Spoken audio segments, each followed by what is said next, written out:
I can't even count how many times I thought my life was really in danger. I always maintain a positive attitude no matter what happens. Maybe I'm a little naive in some aspects, and maybe you have to be to stay calm and survive. But I train and prepare. But yeah, there's been so many times where, you know, I might not think that, oh, I'm gonna die, but this could go either way, for sure. I've had 2 wipeouts that were especially dangerous or spooky for me, where I broke my eardrum in really big surf. And what happens when you break your eardrum, you lose all equilibrium. You're spinning, nauseous, sounds like a jet's going off in your head. You can feel blood and water pouring through your ear and into your throat, so you just have this taste of blood in your mouth, and you're just spinning out. Like if I broke my eardrum on flat ground right now, I wouldn't be able to stay on hands and knees. I'd be on my side, like, you know, eyes rolling in your head. It's just the way it is. So when it's late in the day and you're really tired and the waves are really giant, and that happens, you're kind of up the creek. So I was fortunate that things worked in my favor. A couple of key things worked in my favor. One time was towing at Pa'i. First time I ever went there. I had a very thin flotation vest that got ripped off. The zipper actually ripped apart, and it was coming off my arm, and I grabbed it.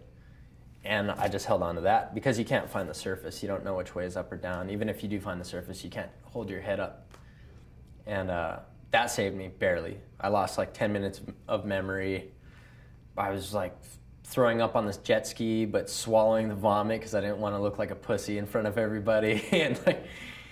And then I did one at the Dungeons event in South Africa in a final, the only time I surfed over there. And I broke a 9.6 with the side of my head on like a 25-foot wave, like chipped my tooth. Lucky it didn't knock me out. It didn't get me square on the jaw. It kind of dispersed, but it popped my eardrum.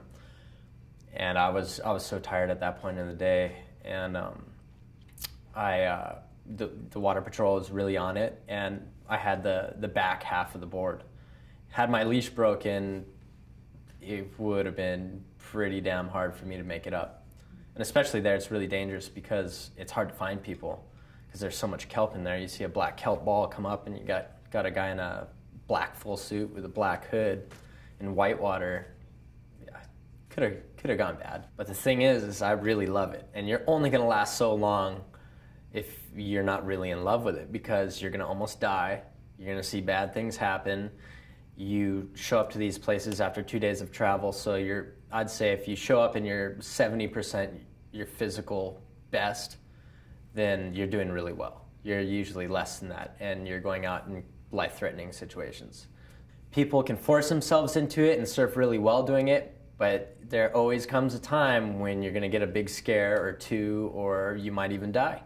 And not everybody lasts years, you know. It's like people get scared out of it pretty quick.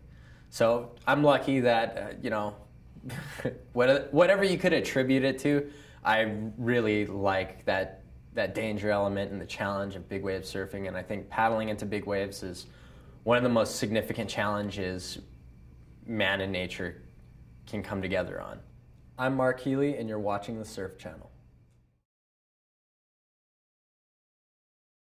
Actually, my hair was long, so it was like, it was over.